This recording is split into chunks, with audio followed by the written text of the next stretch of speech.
अस्सलाम वालेकुम। कैसे हैं सब? उम्मीद करती हूँ खैरियत से होंगे।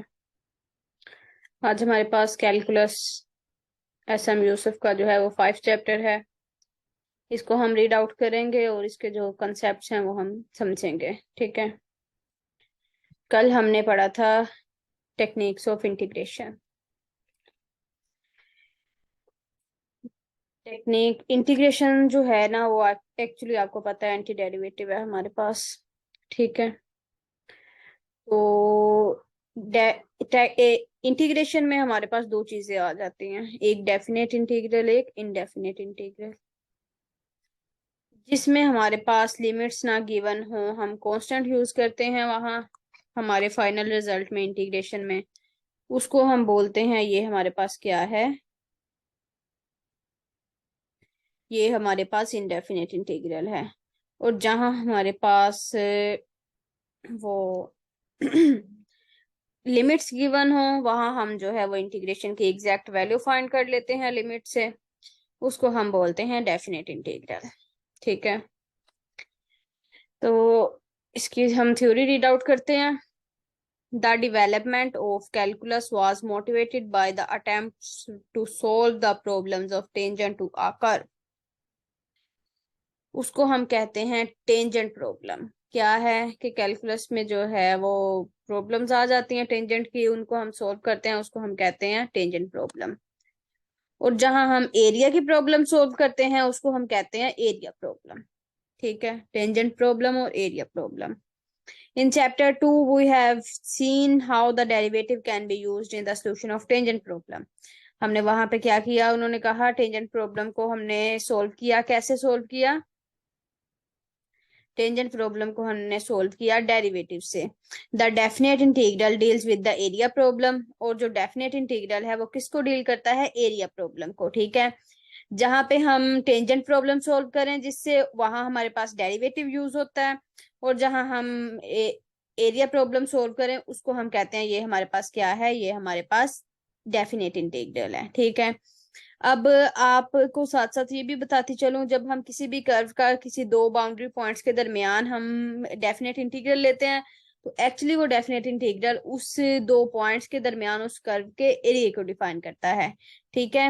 ये डेफिनेट इंटीग्रल क्या होता है? एक्चुअली हमारे पास एरिया अंडर द कर्व होता है। ठीक है। In the first section we give formal definition of the definite integral. Later on it will be used to evaluate areas. सबसे पहले जो है हमारे पास क्या है, फॉर्मल डेफिनेशन के किस तरह हमारे पास डेफिनेट इंटीग्रल डेवलप हुआ। ठीक है। तो वो चीज सारी बताएंगे। उसके बाद जो है वो क्या करते हैं, कहते हैं कि हम इसको इवेलुएट करना सिखाएंगे। Definite integral as a limit of a sum. ठीक है। सबसे पहले क्या किया, ये इधर से करनी है पार्टीशन की definition. Let f be a continuous real valued function defined on the finite closed interval ab. ab हमारे पास इंटरवल है। हम इस इंटरवल के अंदर एक स्पेस h लेके हम इसकी पार्टीशन कर देंगे, जिसको हम जो है वो सब डिवीजन भी बोलते हैं। अ पार्टीशन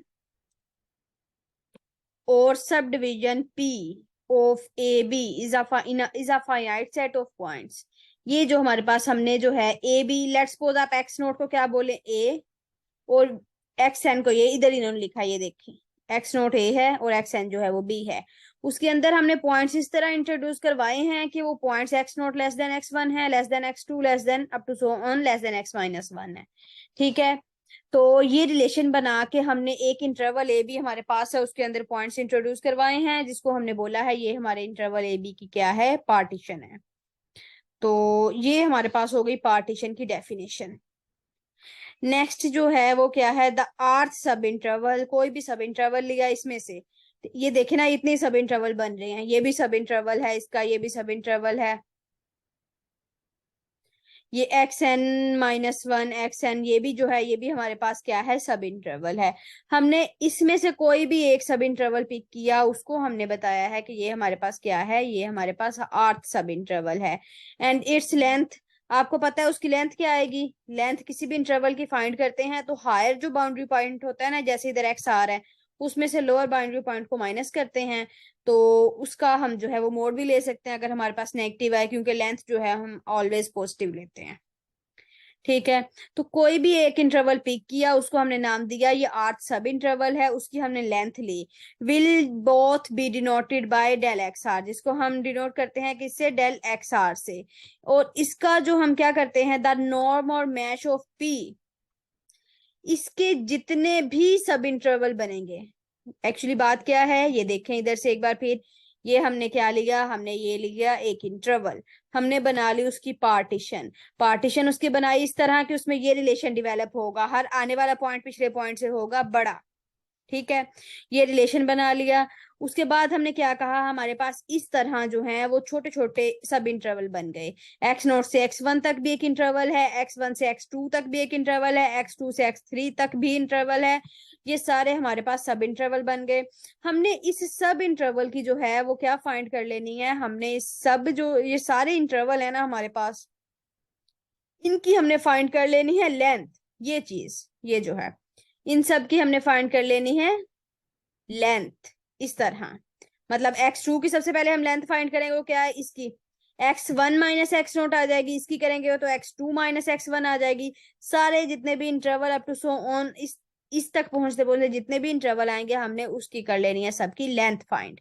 लेंथ फाइंड करने के बाद उनमें से जो मैक्सिमम लेंथ होगी, सबसे बड़ी लेंथ होगी, उसको हम बोलते हैं, ये हमारे पास क्या है, नॉर्म या फिर मैश बोलते हैं। ठीक है, जो सबसे सारे सब इंटरवल की हमने लेंथ फाइंड करनी है, जो सबसे ज्यादा होगी उसको हम नॉर्म या फिर मैश बोलते हैं। उम्मीद है कि यहां तक आपको क्लियर हो गया होगा।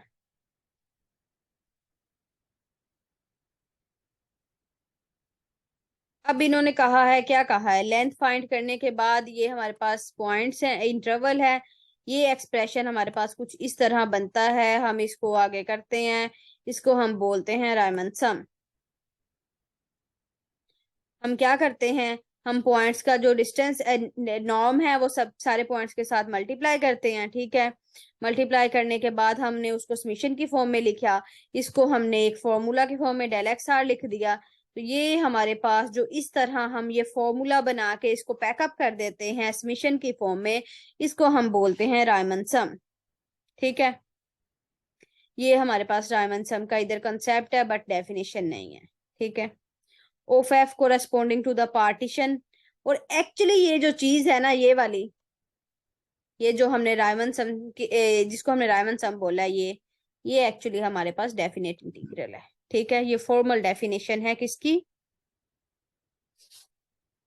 ये फॉर्मल डेफिनेशन है हमारे पास डेफिनेट इंटीग्रल की।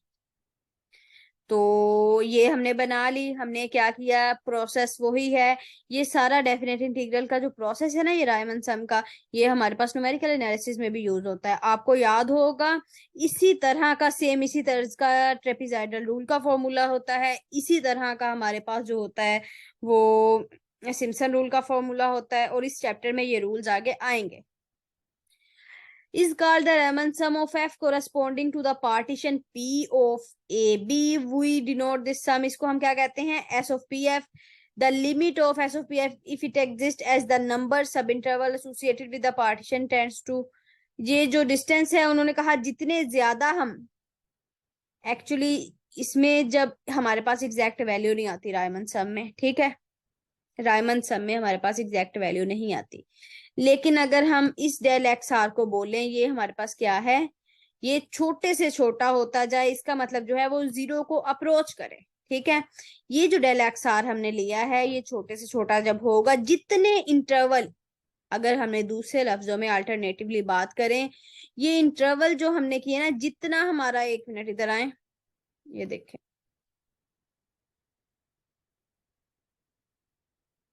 ये जो इंटरवल हमने बनाए हैं ना, ये वाले, ये इनका जो डिफरेंस है, इनकी लेंथ है, जितनी छोटे से छोटी होगी, जितनी छोटे से छोटी होगी उतना ही हमारा जो है वो आंसर एग्जैक्ट आएगा। ठीक है, अगर हम कह दें इन्फिनिट इंटरवल है हमारे पास, इसके अंदर बेतहाशा इंटरवल एग्जिस्ट करते हैं, और फिर इनका डिस्टेंस जो है हम कह रहे हैं वो 0 हो जाएगा हमारे पास, अप्रोचेस टू 0, इनकी लेंथ जो है, एक्चुअली यही उन्होंने बोला है ना, ये डेल पी जो है वो अप्रोचेस टू 0 है, sorry mod p approaches to 0 है।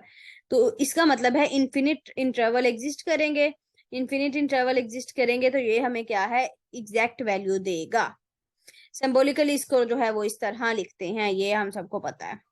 In this case f is said to be integrable over a b. अगर हमारे पास एग्जैक्ट वैल्यू आती है तो हम कहते हैं ये जो हमारे पास फंक्शन है ये इंटीग्रेबल है ए बी पे।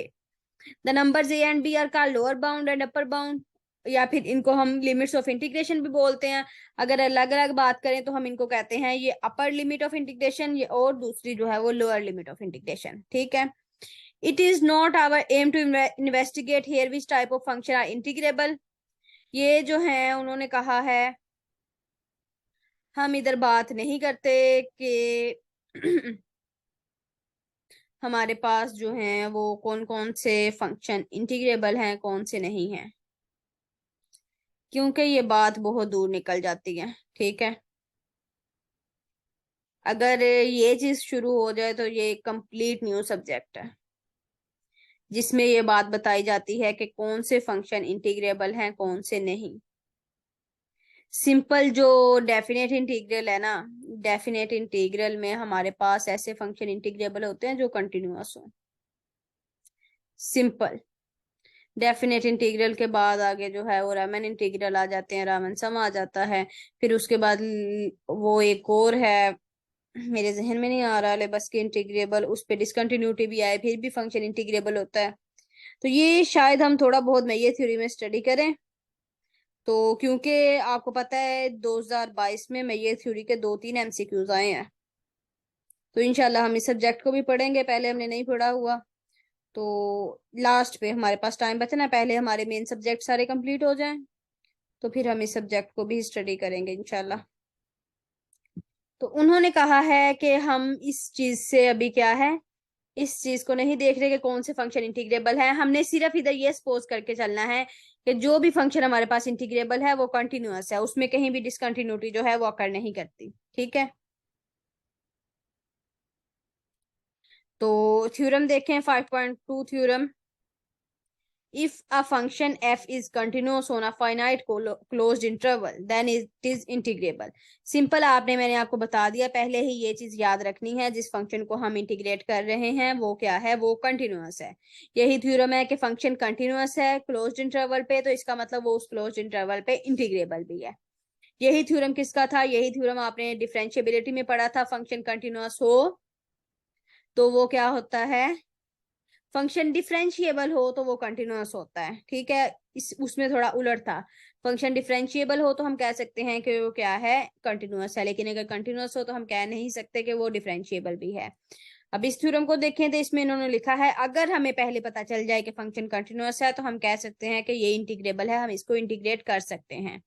The techniques of evaluating some definite integrals by definition is illustrated by means of example. ये सिंपल एग्जांपल्स हैं, ये बहुत इजी एग्जांपल हैं, ये सबको आती होंगी, इसमें कोई भी जो है वो मुश्किल वाली बात नहीं है।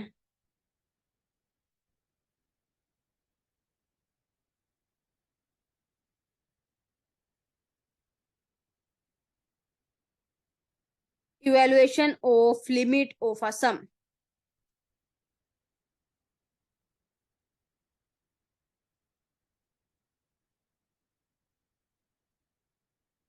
इसको आप छोड़ दें, ठीक है। इधर से कोई भी एमसीक्यू या सच कोई बनने वाला नहीं है, कोई डेफिनेशन वगैरह इसमें नहीं है, ठीक है।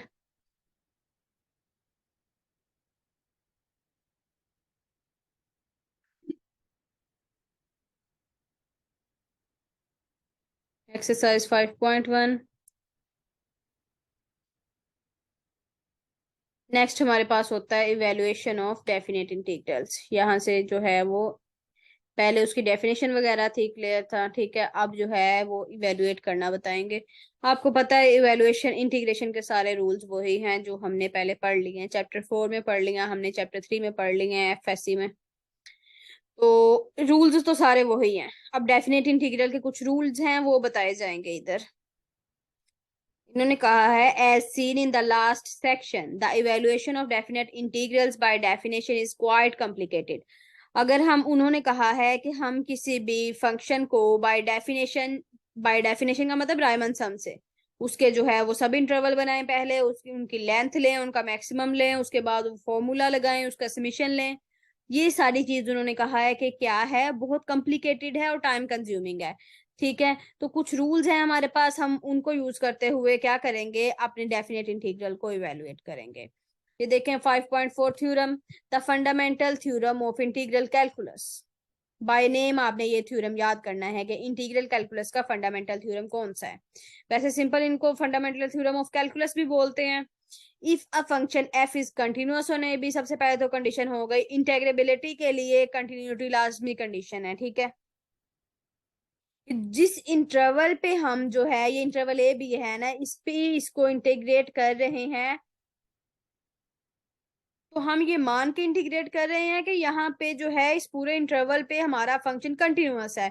अगर इस इंटरवल पे ए बी पे लेट्स सपोज किसी भी पॉइंट पे ए बी का कोई भी पॉइंट ले लें इसके अंदर से, हम कह देते हैं कि उस पे डिसकंटिन्यूटी है, उस पे फंक्शन कंटिन्यूअस नहीं है। ठीक है, तो हम उसको इंटीग्रेट नहीं कर सकते। ठीक है, and there is or differentiable function, और डिफरेंशिएबल फंक्शन भी हो, कंटिन्यूटी हो उसके बाद वो जो है वो डिफरेंशिएबल फंक्शन भी हो, क्योंकि आपको पता है कंटिन्यूटी जो है वो ये क्लियर नहीं करती कि हमारा फंक्शन डिफरेंशिएबल है कि नहीं है। डिफरेंशिएबिलिटी जो है वो कंटिन्यूटी से अगला स्टेप है, और डिफरेंशिएबिलिटी हमें अलग से चेक करनी होगी और उसको सपोज करना होगा such that f dash of x is equal to f of x. ठीक है, तो इस तरह जो है मतलब ये जो है वो हमारे पास एंटी डेरिवेटिव है, कैपिटल एफ जो है एंटी डेरिवेटिव है। जब एंटी डेरिवेटिव हमने निकाल लिया उसके बाद हम लिमिट ही अप्लाई करते हैं, और इसी तरह अप्लाई करते हैं कि अपर लिमिट पहले आती है और लोअर लिमिट जो है वो बाद में आती है। ठीक है, ये फंडामेंटल थ्योरम है कैलकुलस का, ये एज इट इज आपने इधर से करना है। अब उन्होंने कहा कहाँ आ गए हम, now we take up the area problem. आपको पता है हमने पहली जो चैप्टर का इंट्रोडक्शन था उसी में पढ़ लिया था कि डेफिनेट इंटीग्रल जो है वो कहाँ यूज होता है, एरिया प्रॉब्लम को फाइंड करने के लिए हमारे पास जो है वो डेफिनेट इंटीग्रल यूज होता है। सबसे पहले हमारे पास आ गया the definite integral as area. Definite integral की जहां भी बात आएगी ना, आपने सिंपल कह देना है कि एरिया अंडर द कर्व होता है हमारे पास। ठीक है, ये बात, ये देखें एरिया अंडर द कर्व कैसे होता है। हमें कहा गया है, ये सिर्फ अभी थ्योरम बाद में पढ़ते हैं, पहले ये देखें, ये integral a to b f of x d x हमें कहा गया है। तो ए हमारी लिमिट ये हो गई, ये वाली ये लिमिट है। ठीक है, उसके बाद हमें ये हो गई बी वाली लिमिट, ये वाली। ठीक है, और ये हमारा फंक्शन है एफ ऑफ एक्स, ये हमारे पास ये कर्व इस तरह बन रही है, फंक्शन कोई भी हो सकता है। ठीक है ना, ये कर्व इस तरह बन रही है। तो जब हम ए से बी तक इसको इंटीग्रेट कर रहे हैं तो ये यहाँ से यहाँ यहाँ सारा एक्स एक्सिस तक हमें क्या देगा, एरिया देगा, जितना उस कर्व के नीचे ए से बी के दरमियान आ रहा है। ये होता है डेफिनेट इंटीग्रल, और ये एरिया हमें देता है। जो फर्स्ट इंटीग्रल होता है वो एरिया देता है, सेकंड इंटीग्रल जो है वो volume, third integral hyper volume, इस तरह आगे से आगे बढ़ता जाता है। Let a function f be continuous on a b, the area a of the region bounded by the graph y is equal to f of x x axis and the vertical lines. Simple वही बात, definite integral जो है वो क्या देता है, area under the curve देता है, और अंडर द कर्व और एक्स एक्सिस के दरमियान, ये चीज इन्होंने इधर लिख दिया, उस कर्व के दरमियान एक्स एक्सिस और वर्टिकल लाइन। ठीक है, ये मैंने आपको ग्राफ से बता दिया है।